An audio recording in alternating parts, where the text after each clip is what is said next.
ଦୁଇ ଦିନ ପରେ ରାଜ୍ୟରେ କାଳବୈଶାଖୀ ସମ୍ଭାବନା। ପ୍ରଚଣ୍ଡ ତାତିରୁ ଆଶ୍ୱସ୍ତି ଦେବ କାଳବୈଶାଖୀ। ଆଉ 2 ଦିନ ପରେ ରାଜ୍ୟରେ କାଳବୈଶାଖୀ ସମ୍ଭାବନା ରହିଛି।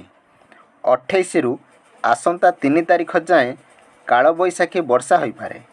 ଫଳରେ ତାତିରୁ ମିଳିପାରେ ସାମାନ୍ୟ ଆଶ୍ୱସ୍ତି। ଟ୍ରପ୍ ଲାଇନ୍ ପ୍ରଭାବରେ କିଛି ସ୍ଥାନରେ ବର୍ଷା ହୋଇପାରେ। ବିଜୁଳି ଘଡ଼ଘଡ଼ି ସହ ବର୍ଷା ହେବା ସହ 30ରୁ 40 କିଲୋମିଟର ବେଗରେ ବହିପାରେ ପବନ।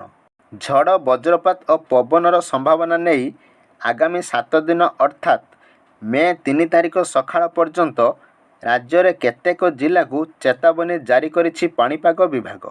ଝଡ଼ ବଜ୍ରପାତ ଓ ପବନର ସମ୍ଭାବନା ନେଇ ଆଗାମୀ 24 ଘଣ୍ଟା ପାଇଁ 8 ଜିଲ୍ଲାକୁ ୟେଲୋ ୱାର୍ଣ୍ଣିଂ ଜାରି ହୋଇଛି।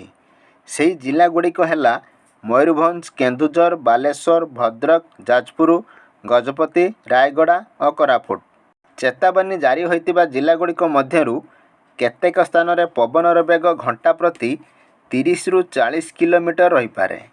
ସେହିପରି ଝଡ଼ ବଜ୍ରପାତ ଓ ପବନର ସମ୍ଭାବନା ନେଇ 27 ତାରିଖ ସକାଳଠାରୁ 28 ତାରିଖ ସକାଳ ସୁଦ୍ଧା 6 ଜିଲ୍ଲା, 28 ତାରିଖ ସକାଳଠାରୁ 29 ତାରିଖ ସକାଳ ସୁଦ୍ଧା 12 ଜିଲ୍ଲା, 29 ତାରିଖ ସକାଳଠାରୁ 30 ତାରିଖ ସକାଳ ସୁଦ୍ଧା 24 ଜିଲ୍ଲା, 30 ତାରିଖ ସକାଳଠାରୁ ମେ 1 ତାରିଖ ସକାଳ ପର୍ଯ୍ୟନ୍ତ 30 ଜିଲ୍ଲା, ମେ 1 ତାରିଖ ସକାଳଠାରୁ 2 ତାରିଖ ସକାଳ ପର୍ଯ୍ୟନ୍ତ 24 ଜିଲ୍ଲା ଏବଂ ମେ 2 ତାରିଖ ସକାଳଠାରୁ ମେ 3 ତାରିଖ ସକାଳ ପର୍ଯ୍ୟନ୍ତ 5 ଜିଲ୍ଲାକୁ ୟେଲୋ ୱାର୍ଣ୍ଣିଂ ଜାରି ହୋଇଛି।